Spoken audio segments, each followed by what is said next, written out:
नमस्कार, मी रुशाली यादव सारंग। या बुलेटिनमध्ये आपण बातम्या विस्ताराने पाहणार आहोत। बुलेटिनच्या सुरुवातीला महत्त्वाची बातमी।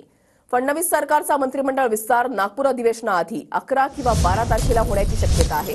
तर विशेष अधिवेशनामध्ये विधानसभा अध्यक्षांची निवड होईल असं मुख्यमंत्री फडणवीसांनी म्हटलेलं आहे।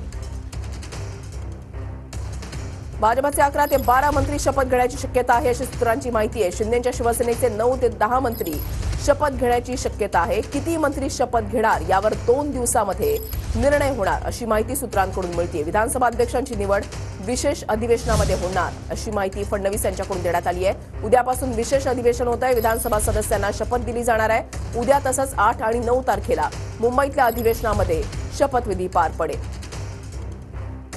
विस्ताराच्या संदर्भात मला असं वाटतं की जवळपास आमची प्रक्रिया झालेली आहे। माझा स्वतःचा अंदाज असा आहे की नागपूर अधिवेशनापूर्वी आम्ही विस्तार करू। विधानसभा अध्यक्षाची निवड ही मुंबईच्या अधिवेशनातच आम्ही करू, कारण नियमच असा आहे की शपथ झाल्यानंतर अध्यक्षाची निवड करावी लागते। अध्यक्षांच्या निवडीनंतर राज्यपालांचं अभिभाषण करावं लागतं। त्यामुळे ती सगळी प्रोसेस आताच आम्ही मंत्रिमंडळाने शिफारस करून राज्यपालांना पाठवलेली आहे की 7, 8 आणि 9 या 3 दिवसात ही शपथ घ्या।